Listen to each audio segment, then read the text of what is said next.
আজিৰ এই ভিডিঅ'টি খুব ইম্পৰ্টেণ্ট হ'বলৈ গৈ আছে কাৰণ এই ভিডিঅ'টিৰ জৰিয়তে তোমালোকক মই দুটা ইনফৰমেশ্যন দিবলৈ গৈ আছোঁ আৰু প্ৰথমটো হৈছে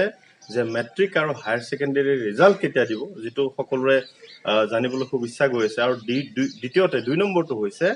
যে ৰিজাল্টৰ পিছতে মেট্ৰিক পাছ কৰা ল'ৰা ছোৱালীবোৰে কলেজত এডমিশ্যন ল'ব আৰু ছেকেণ্ড ইয়াৰ পাছ কৰা ছাত্ৰ ছাত্ৰীবোৰে ডিগ্ৰী কলেজত এডমিশ্যন ল'ব গতিকে এডমিশ্যন প্ৰচিডিউৰ কেনেকুৱা হ'ব পদ্ধতি কেনেকুৱা হ'ব জানি লোৱা নহ'লে সাংঘাতিক বিপদ হ'ব পাৰে তোমালোকৰ গোটেইখিনি কথা মই খুব খোলাকে ক'ম সুন্দৰকে ক'ম একদম শ্বৰ্টকে ক'ম ভিডিঅ'টিত লাগি থাকা চোৱা কথাটো হৈছে যে ইয়াৰ পৰা আগতে কেইটামান ভিডিঅ'ত মই নিজেই অৱশ্যে আপলোড দিছিলোঁ মেট্ৰিকৰ আৰু হাই ছেকেণ্ডেৰী ৰিজাল্টৰ ওপৰত আৰু মই বুলি নহয় তোমালোকে এনেকুৱা বিভিন্ন চেনেলৰ জৰিয়তে গম পাইছা আৰু বিভিন্নজনে কও আছে যে এনেকে দিব অমুকত দিব অমুক তাৰিখে দিব ডেটো কনফাৰ্ম কৰিছে কিছুমানে কিন্তু তেনেকুৱা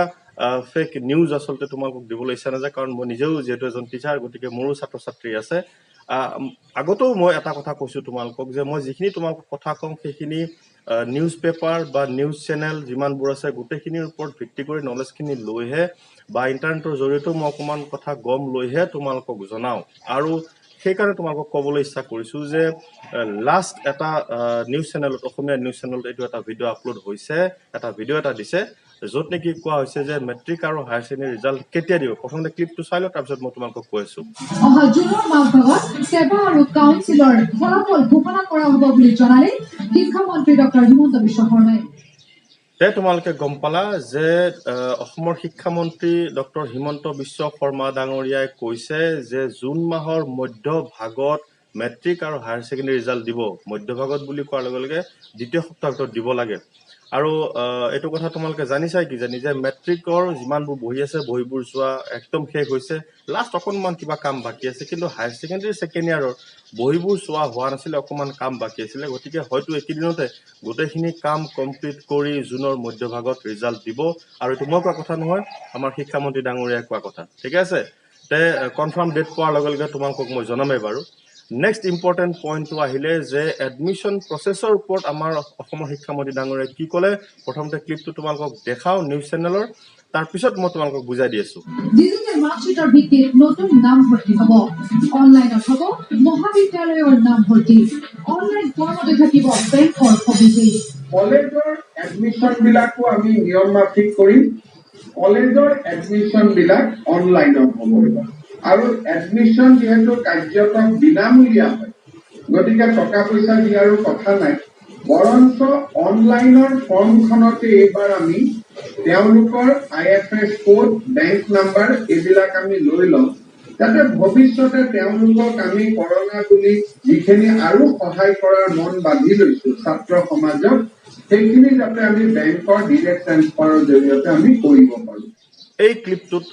অসমৰ শিক্ষামন্ত্ৰী ডাঙৰীয়াই কৈছে যে এইবাৰ কলেজসমূহত এডমিশ্যন চৰকাৰী বা বেচৰকাৰী এইটো কথা বৰ বিশেষ উল্লেখ কৰা নাই কিন্তু চৰকাৰীতে বেছিভাগে প্ৰযোজ্য হ'ব বেচৰকাৰী বা প্ৰাইভেটবোৰৰ কাৰণে হয়তো নতুন নিৰ্দেশনা আহিব আৰু তেখেতে এইটো কথা উল্লেখ কৰিছে যে এইবাৰ এডমিশ্যন প্ৰচিডিউৰ অনলাইন হ'ব অনলাইন মানে তোমালোকে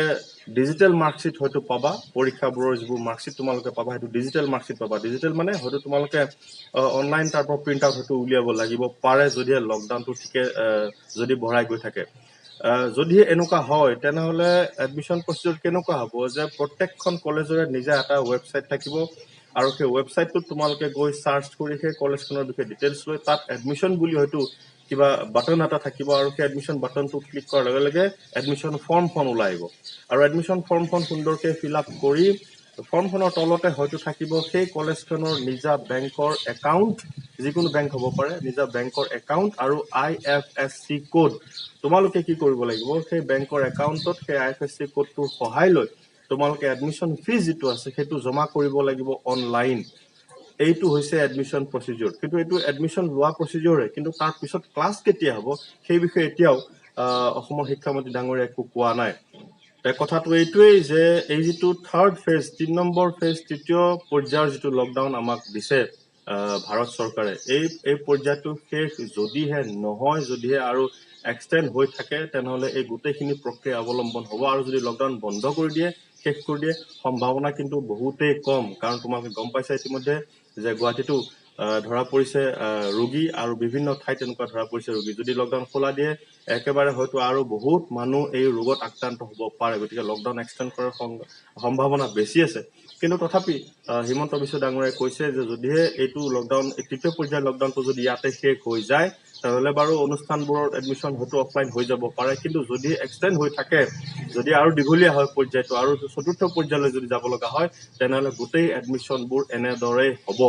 আজিৰ ভিডিঅ'টি দেখিনি আছিলে খুব সোনকালে তোমালোকক নতুন এটি ইনফৰমেশ্যনৰ লগত মই দেখা হ'ম তেতিয়ালৈকে মোক বিদায় দিয়া ধন্যবাদ